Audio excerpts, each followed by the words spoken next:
Biggest mistakes people make when investing. They just don't realize that all you have to do is just buy a cross-section of America and then never listen to people like me or read the papers or do anything subsequently. They think that because you can trade, you should trade. Herzlich willkommen zur Aktienwelt. Ich bin André. Obwohl das Video keine Aktienanalyse ist, trotzdem der Hinweis, es stellt keine Beratung oder Empfehlung dar und ich bin auch selbst in Berkshire investiert. The University of Berkshire Hathaway. 20 Jahre Aktionärstreffen in einem Buch kompakt zusammengefasst. Das Buch beginnt dabei beim Shareholders Meeting vom Jahr 1998 und geht bis zum Jahr 2017 und heute fasse ich dir die wichtigsten Punkte in 3 Bereiche zusammen. Ganz oben siehst du noch ein paar allgemeine Fakten zu dem Buch. Legen wir direkt los mit dem ersten Bereich. Ich habe das unter dem Punkt, was wir als Investoren lernen können, zusammengefasst. Einer der allerwichtigsten Punkte ist es, in seinem eigenen Kompetenzbereich zu agieren. Ja, das ist ein Satz, den hast du bestimmt schon öfters gehört. Das ist aber nicht nur ein Rat von Warren Buffett und Munger. Auch Peter Lynch beschreibt das in seinem Buch One Up on Wall Street sehr anschaulich. Deshalb ein kurzer Ausflug dorthin, um auch die Aussagen von Buffett zu unterstreichen. Schon auf dem Buchcover steht How to use what you already know to make money in the market. Es gibt einen sehr guten Auszug aus diesem Buch, dort heißt es sinngemäß, wenn man alle Ärzte befragen würde, würde ich darauf wetten, dass die wenigsten in der Pharmabranche oder auch Medizintechnik investiert sind und stattdessen viel mehr in Öl investiert sind. Oder wenn man zum Beispiel die Menschen befragt, die ein Schuhgeschäft besitzen, sind vermutlich mehr in der Luftfahrt investiert als zum Beispiel in Nike. Die Frage ist letztendlich, wieso haben wir immer den Eindruck, dass das Gras auf der anderen Seite grüner ist als bei uns? Meiner Meinung nach sind es einfach die Emotionen. Es gibt immer wieder Branchen, die gehypt werden, wie aktuell zum Beispiel Cannabis oder Wasserstoff. Wer von uns arbeitet aber in diesen Branchen oder hat zum Beispiel durch Bücher und einem enormen Aufwand Wissen in diesen Bereichen angeeignet? Wohl kaum jemand. Es liegt wohl mehr an der Angst, etwas zu verpassen. Das heißt, wenn diese Aktien steigen, steht man selbst am Spielfeldrand und hat nichts davon. Und dann investiert man einfach, um dabei zu sein. Aber eine sinnvolle Begründung für ein Investment ist das definitiv nicht. Oder was ist deine Meinung zu diesem Fehler? Schreib mir das sehr gerne unten in die Kommentare. Auch der zweite Punkt geht in diese Richtung. Entscheide selbst und lass dich nicht von anderen beeinflussen. Ich kann es nur immer wieder empfehlen, sehr viel zu lesen. Vor allem von Menschen, die eben wissen, was sie sagen, wie ein Buffett. Mit der Zeit wirst du es schaffen, unabhängige und sinnvolle Entscheidungen zu treffen. Der dritte Punkt ist meiner Meinung nach der beste. Mr. Market ist dafür da, um dir zu dienen. Mr. Market stellt eine fiktive Figur dar, die die Börse widerspiegeln soll. Das kam noch von Benjamin Graham und Mr. Market ist manisch-depressiv. Das heißt, manchmal bietet er dir Aktien völlig fern von ihrem inneren Wert an und manchmal, wenn er depressiv ist, bietet er dir hochqualitative Aktien zu einem absoluten Schnäppchenpreis an. Man muss aber verstehen, dass der Markt dir dient. Das heißt, wenn solche seltenen, aber guten Chancen kommen und Mr. Market depressiv ist, dann muss man sie auch nutzen. Sehr viele nutzen aber diese Chancen nicht, wenn Mr. Market depressiv ist. Oder sie nutzen sie kaum. Oftmals passiert dann sogar der Fehler, dass die Aktien aufgrund der Emotionen verkauft werden. Das ist so, als ob man sein Eigenheim verkaufen würde, wenn auf einmal der Preis der Immobilien um zum Beispiel 50% sinkt. Das würde niemand machen, das ist völlig irrational. In der Welt der Aktien machen das aber sehr viele. Mögliche Kursschwankungen müssen meiner Meinung nach bereits bei der Aktienanalyse mit eingeplant werden und durch eine Sicherheitsmarge, die Buffett ja auch immer predigt, baut man sich auch nochmal einen Puffer gegen so etwas ein. Ich kann es aus eigener Erfahrung sagen, die Grundregeln, die Buffett immer wieder nennt, und dazu gehören auch diese 3, sind viel tiefgehender, als man zunächst vermuten würde. Und mich haben sie vor einigen Fehlentscheidungen bewahrt.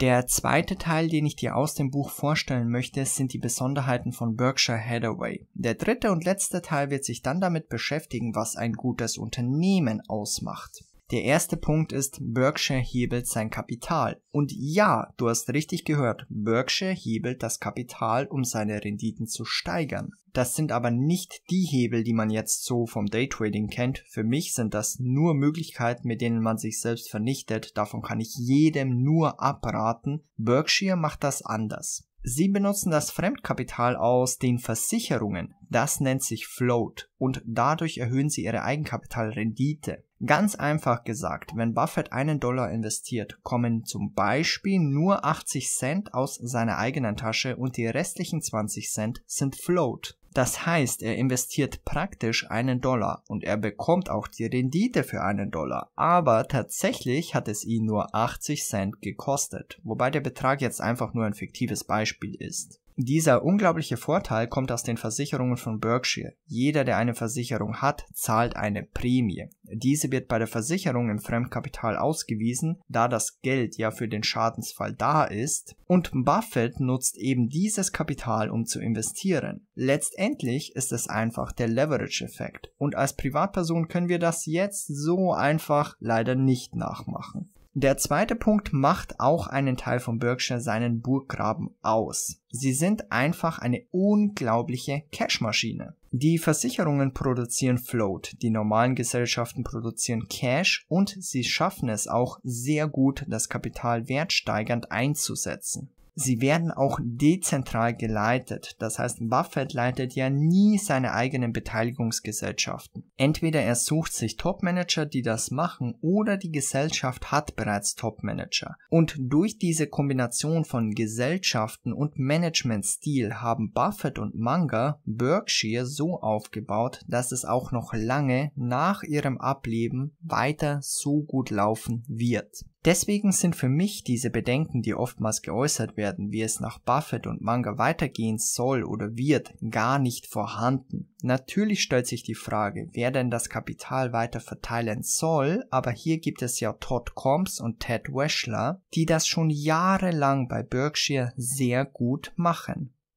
Jetzt kommt noch ein Punkt, den wohl die allerwenigsten bei Berkshire so wissen. Im Jahr 2011 wurde Buffett über die Verluste aus Versicherungsfällen befragt. Es ging über mehrere Erdbeben und Überflutungen und Buffett meinte daraufhin, dass sich die Verluste bei Katastrophen auf etwa 3-5% der Gesamtverluste belaufen. Das Beeindruckende ist aber, Berkshire hatte schon damals einen Marktanteil von ca. 10% der Rückversicherer weltweit. Im Katastrophenfall müssen sie aber nur 3-5% bezahlen. Das stellt einen unglaublichen Burggraben dar. Aber leider wurde nicht gefragt, wie Buffett das denn geschafft hat, einen größeren Marktanteil als die mögliche Schadensquote zu haben.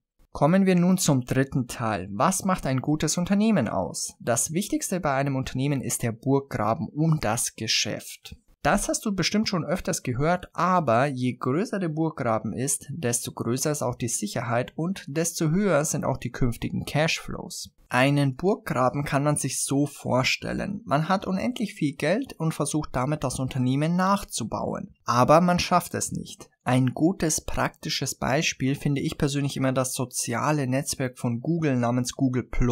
Google hatte mit Google+ ein soziales Netzwerk geschaffen, um einfach Facebook-Konkurrenz zu bieten. Und Google hat quasi unendlich viel Geld. Die wissen gar nicht, wohin damit. Dennoch hat es Google nicht geschafft, eine wirkliche Konkurrenzplattform zu Facebook aufzubauen. Und so wurde Google+ im Jahr 2019 eingestellt. Das zeigt den immensen Burggraben von Facebook. Selbst für Google war es nicht möglich, die Nutzer von dieser Plattform wegzubringen. Ein Unternehmen braucht einen Burggraben, um einzigartig zu sein und um sich langfristig gegen die Konkurrenz durchzusetzen. So hat zum Beispiel Apple die Marke als Burggraben. Jemand, der von Apple überzeugt ist, wird sich kaum ein Android-Gerät zulegen. Ein guter Burggraben ist aber nicht nur für den Schutz für Angriffe von außen notwendig, sondern auch intern hat er einen gewissen Nutzen. Für das Management bringt er gute Vorteile. Hier gibt es von Peter Lynch diesen einen schönen Satz: Finden Sie ein Unternehmen, das jeder Idiot führen könnte, denn früher oder später wird es einer tun. Neben der Marke gibt es aber auch noch andere zahlreiche Formen von Burggräben.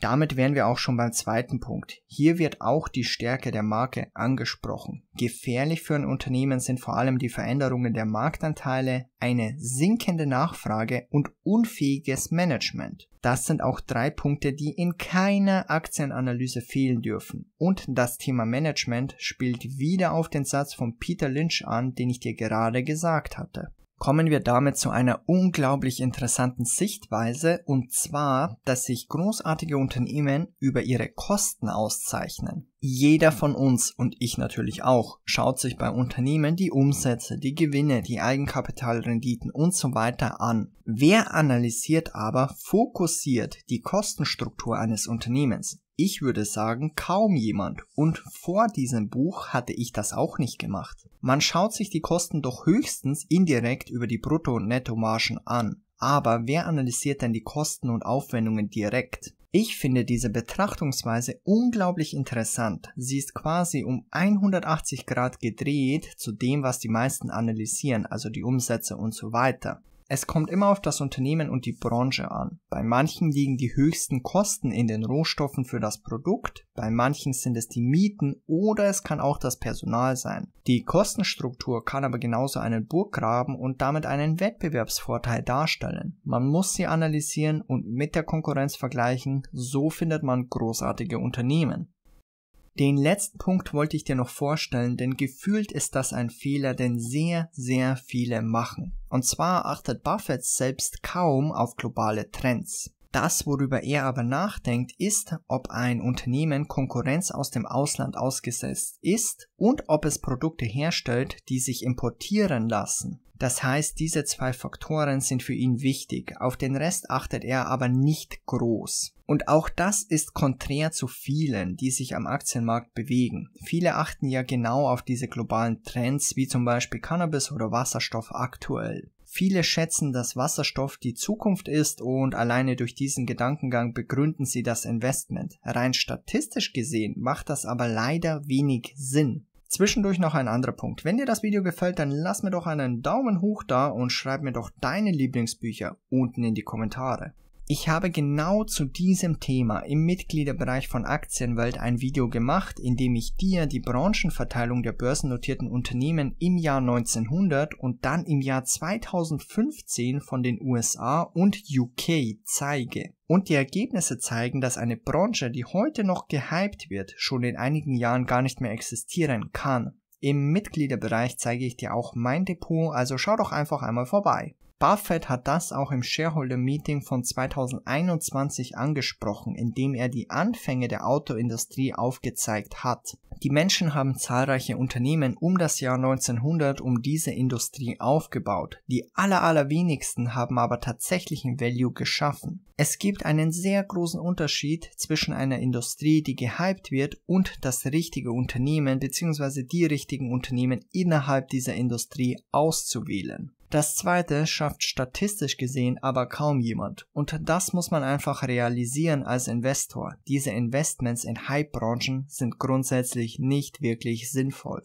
Das Buch ist natürlich in der Videobeschreibung verlinkt. Ich kann es nur empfehlen. Bei mir ist es einer meiner Top 3 Lieblingsbücher. Hier habe ich dir das alles noch einmal kompakt zusammengefasst. Es ist wichtig, unabhängig in seinem Kompetenzbereich zu agieren. Auch sollte man keine emotionalen Trades vollziehen. Diese einfachen Grundregeln schützen einen vor Verlusten am Aktienmarkt. Berkshire selbst ist ein unglaubliches Unternehmen. Ich habe sie selbst ja auch im Depot. Wenn du wissen möchtest, was ich sonst noch so im Depot habe, schau doch einfach mal im Mitgliederbereich vorbei. Buffett und Munger haben eine Cash-Maschine mit einem sehr großen Burggraben geschaffen. Mehrere einzigartige Punkte bieten Berkshire riesige Wettbewerbsvorteile vor der Konkurrenz. Der Burggraben ist auch essentiell bei jeder Aktienanalyse. Achte auf die Kostenstruktur und nicht nur auf die Umsätze. Das eine ist verknüpft mit dem anderen und kann wiederum Vorteile gegenüber der Konkurrenz bieten. Buffett achtet nicht groß auf globale Trends und diverse Statistiken bestätigen das auch. Ich hoffe, du konntest neue Informationen aus diesem Video mitnehmen. Schreib mir sehr gerne deine Buchempfehlungen in die Kommentare und damit bis zum nächsten Mal. Ich freue mich.